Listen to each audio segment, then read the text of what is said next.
when you give them a disguise and you throw off the timing just a little bit. So that can be a couple different ways, right? You can throw off the timing by getting a little pressure. You can throw off the timing by disguising the coverage and confusing the quarterback on where to go. You can throw off the timing with some reroutes and some press coverage as well. So whether they're rerouting in a cover two scheme or they're rerouting and getting up in the face and man-to-man, those are all different ways that that you can accomplish that.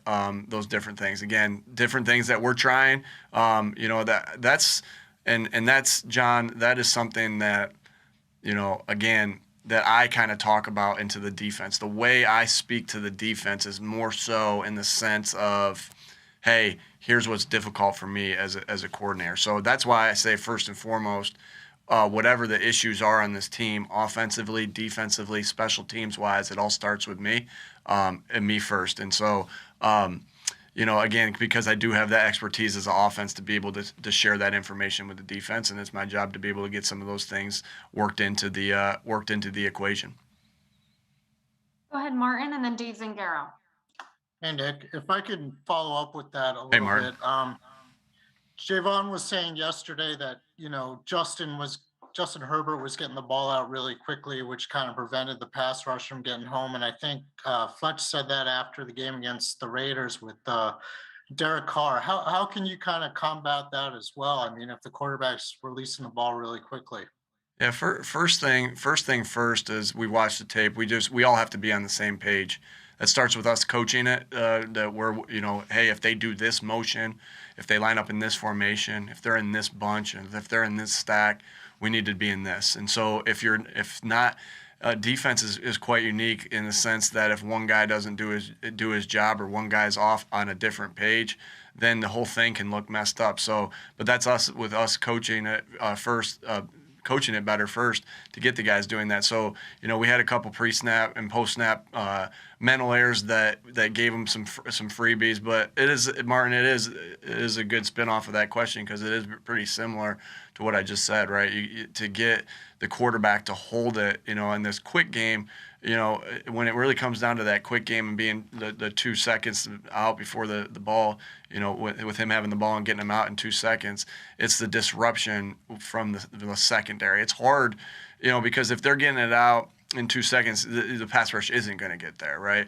And so it's the disruption in the secondary. It's whether it's cover two with some reroutes, whether it's a different type of zone with some reroutes, or the press man-to-man out there that deters that thing from getting out that quick. Go ahead, Dave, and then Josh Tolentino. Hey, Nick, has Jordan Howard earned a role going forward even when Miles gets back? And how do you figure out how to get him on the roster if that's the case? Yeah, I mean he's played really good football these last 2 games. I'm sure glad we have him. And yeah, I mean that's something that we don't have to think about right now. And I'm really in a short term point of view in mind, and that's just I think the way you have to think in this league, like that you can't think about what happened in the past. You learn from it and you get better from it, but you got to be in the moment. And so that will be, Miles isn't back yet, so I don't have to think about it. I got a lot of other things I got to think through, right, and solve and problem solve and everything like that. It's one thing I have to unfortunately or fortunately, however you look at it, that I don't have to think about right now. But is he playing good football? Absolutely. Are we happy that he's on this roster? Absolutely. And we're getting a spark offensively from Jordan Howard. And so, he's done a great job of carrying the football and being aggressive with the football. And offensive line has done a good job opening up holes for him. And so, we look forward to continuing that with him for these. Especially for this game against Denver. Go ahead, Josh, and then Bo Wolf. Hi, Nick. Hope your Monday's going well so far.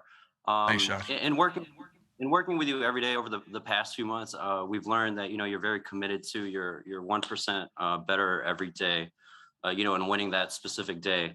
But Nick, I'm wondering when it comes to the big picture, though. I'm wondering how involved are you in, I guess, conversations with Howie, specifically when it comes to identifying parts of the roster you'd like to improve in order to I guess, fully develop into the team that you want to become and have here? Yeah, good question, Josh. Yeah, we talk about everything. Howie and I, we talk about everything. The communication with everything, right? And so, players, that's obviously our biggest talking point is the players on this football team, and and so it's everything. Like we're evaluating. He's getting, we're talking through who played well, who played poorly, who played okay, why they did what they did, why, all sorts of things like that. So there are so many pieces to getting better every single day. And you're 100% right, Josh. This isn't, that is a big part of it, right? Of the guys out there. I think we have everybody in this building that we need to win football games. And so, again, we gotta play better. We gotta coach better to be able to do that. But I think you've seen us in a spot where when we're playing consistent, we can play pretty well. But it's the consistency's not there right yet. It consistently. And so, that's my job as the head coach to get it there. But I do believe we have everybody in this building we need to win this division and to win football games, to be able to move on. Again, I don't want to sit here and say anything about, to win this game right here. We only think about this one game right here. And so, I believe we have good pieces on this team, and I'm excited to work with all the pieces on this team. But as far as the discussion of players and what we're looking for, and we have constant communication with that, so yeah, I'm very appreciative of the open relationship between our personnel department and our coaching department. Thanks. Bo and then Mike K.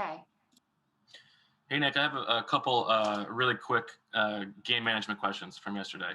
The 4th and 5 on the opening drive, how much of a toss-up was that? Did you consider going for it?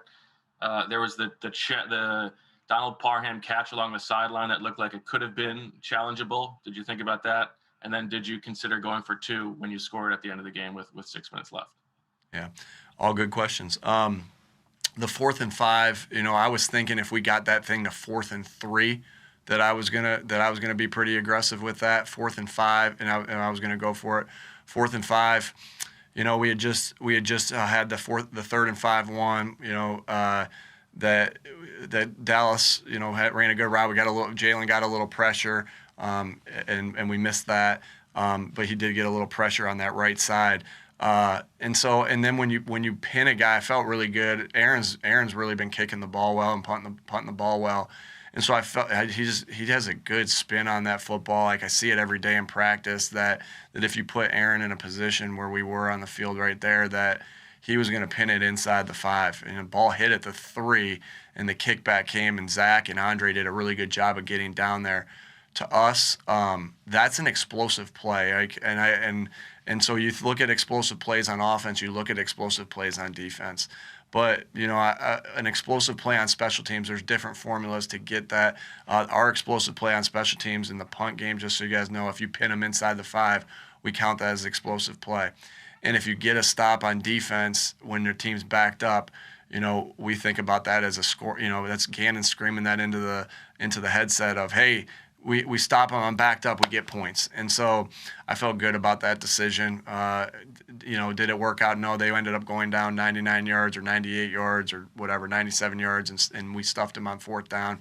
And then on offense, we didn't get the ball out of there, so they ended up scoring. The catch on the sideline, we got a good look of it upstairs. I got a good look of it at so I'm really trusting the guys upstairs to talk to me because they're seeing different feeds of that upstairs, right? They're seeing the television copies of that upstairs. They felt confident it was a catch. I saw it as well. I saw it live. I saw them get it tucked, and the guys at Lincoln Financial did a good job of showing it on the big screen. And so I saw it 2 times there, and I had a chance. They huddled for that play, so I had a chance to not only trust the guys up top, which I'm gonna trust them a lot, but I also got to see it live twice. I saw it live, and then I saw it 2 times up there. I felt that he caught that football. And your third one, going for 2 with 6 minutes left.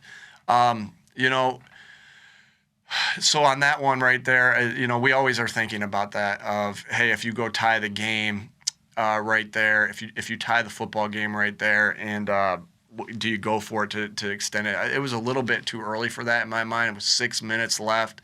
I was hoping we'd get a stop and continue rolling on offense like we did. So it was definitely in the discussion, Bo, but I felt at that particular time, with that much time left on the clock and the way we were playing on offense, that we were going to get the ball back and be able to do something with it, and it didn't work. So, but that's what I was thinking on all three. I have no problem explaining to you what I was thinking on all three. And sometimes that works and sometimes it doesn't. Thank Go you. ahead, go ahead, Mike, and then Jeff McLean. Hey, Nick. So from your connect principle, I was curious, what's your outlook on body language? We saw during the neutral zone infraction that Josh Sweat and Fletcher Cox obviously were frustrated with the play, but how do you manage that behind closed, or I guess from a coaching standpoint, when you don't want another player to feel like they're kind of, getting the cold shoulder from the rest of the group? Yeah. And then also, with that said, though, what is the coaching point on Derek Barnett? Because it does seem like these penalties consistently happen with him. Sure.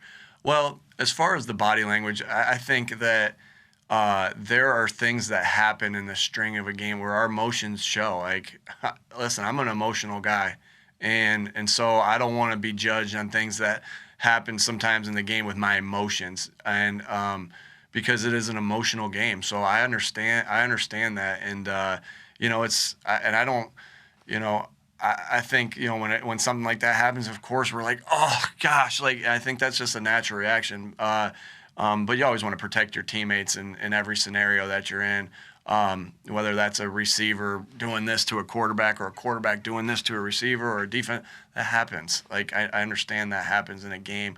It's an emotional game, but I know those guys are tight in there. As far as Derek goes, right, he's had two of those big ones, in third down scenarios, and so, I do believe, just like the rest of the team, we're trending in the right way with our penalty situation. And so Derek's a defensive lineman, it's like I don't want to say it's exactly like this, but it does have the elements of a tight end who drops a pass. Like that happen. It does happen. It can't happen in that situation, but it does happen. But I believe Derek's trending in the right direction, and he had a backfall yesterday. And so again, I can't speak to. I think I just have to look at the element of work that I'm dealing with that I've been here for, right? I can't speak to anything that's happened in the past. It's this 2021 season, and Derek had a penalty yesterday that he's going to want back. Jalen missed a throw that he's going to want back. Devontae missed a route that he's going to want back. I mean, that's just the nature of the game. But I got a lot of confidence in Derek. Derek made some nice plays. Derek is a guy that plays extremely hard and extremely tough. And he made some nice plays in that game. When we were going over our couple good and our couple bad from the defense, Derek was on both of the couple good plays, and so he did some good things in that game. But he's going to want that penalty back. We want that penalty back. But I think we're trending in the right direction, and it's no different. They're correcting Derek's mistake as it is correcting an offensive lineman's mistake or whatever it is. So we're working through it. But I did think he played a solid game, and he always plays hard, and he always plays physical, and he always plays tough. Go ahead, Jeff, and then Ruben Frank. Nick, on Jalen's throw where he missed Devontae in the end zone, he mentioned obviously it was something he wanted to have back, and said he ended up throwing off his back foot. Mechanically, what could he done different on the drop? Jeff, it was kind of an awkward drop. Is that the problem? Yeah, it was. Jeff, they had shown a look there, and just let you in on some insight. They had shown a look there from that diamond front that they showed us, where they brought the 5, right? We're in empty protection.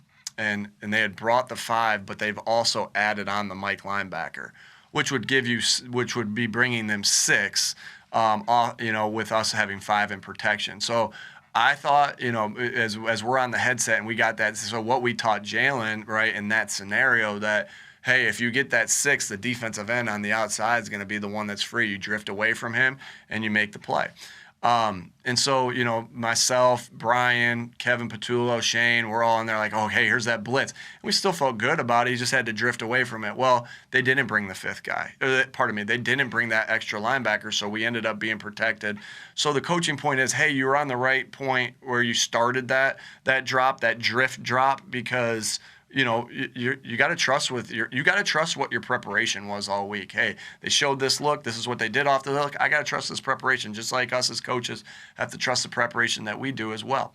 And they ended up not bringing it. So what our point was to them is like, okay, they didn't bring it. You didn't have to drift as much right there. See if you can settle your feet and deliver it right there, because I thought Devontae ran a pretty good route. Again, I believe that Jalen is definitely going to be the first one to tell you he wants that throwback. I want that throwback for him.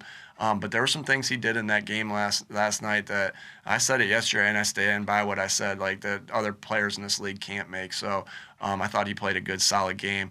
And that's the nature of his position, though, as we know, Jeff, right, is that, you lose a close game like that, and we're gonna have to scrutinize everything, right? And that's how that's what we do. We correct and we do everything like that. And those plays, he's gonna want those back. But he did enough to help us win that football game yesterday. I thought he played a solid game and played a really good game, actually. We have time for 2 more, so we'll go to Rube and then Jimmy Kempski. Hey, Nick, I wanted to ask you about the wide receivers other than Devontae. They haven't really been as involved over the last 4 or 5 weeks as they were the first few weeks, both Quez and Jalen. Greg hasn't been targeted in 4 or 5 weeks also, and J-Jaw, before he got hurt, had not been targeted. What's your level of concern about the guys other than Devontae not being involved, and how important is it to get them going? Yeah, again, we're playing a certain way right now, and we're running the football, and we're play action passing, and so you want to get Dallas going, you want to get Devontae going, of course you want to get Quez going, Jalen. Like there's a lot of mouths to feed right there, but when we're doing it the way we're doing it right now and having some success on offense doing that way, I mean, something's got to sacrifice there. And so, we're always thinking about how we get the ball to Devontae and Dallas and Quez and Jalen. And sometimes their touches come, sometimes they don't. But I do know in this league that you have to be able to spread it around, right? So they can't just take away one guy and take away your passing game. And so, yeah, we always are thinking about how we're getting those guys the football, and it's just these last couple of weeks it hasn't went that way, and I know that can be frustrating. But we got to do what we think we can do to win the football game offensively, and and sometimes that's going to sacrifice some of the touches on the perimeter. We can definitely manufacture things to get some guys the touches, but again, I don't want to sound coachy or cliche here, but there is only one football. That you can only have so many, and you only have so many plays. And when you're running the ball like we were, and you play action it like we were, that was the right formula for us yesterday and the week before, in my opinion. And so, some guys are going to lack some touches there. But sometimes, a lot of times that evens itself out, because you're not able to play that way every time, right? A defense can take away things and force you to do it different ways. So there's no doubt we're going to need them, and they're going to have to be patient and go, kind of like how Jordan Howard was, patient and went and was ready to roll when his time was called. Go ahead, Jimmy. Hey, Nick. Lane said that Brandon Brooks would be out like 8 weeks, and I know he's not a doctor or a team spokesman or anything like that, but Sunday will be 8 weeks. So how's Brandon coming along? Are you expecting him back this week, next week, a little further along? Yeah, still in discussion, Jimmy, with that. We'd be excited when we get Brandon back, but we're still in discussion there with what that is. So we got to see him. He's got to, he's going to have to go practice and when it's time to. But he obviously we talked through all those things, and so I'm still waiting. I don't have a great answer for you right now, Jimmy, but I'm still waiting with that, and we'll see. We'll have more information on that on Wednesday. Thanks. Thanks for the time, Coach. Thanks, everybody.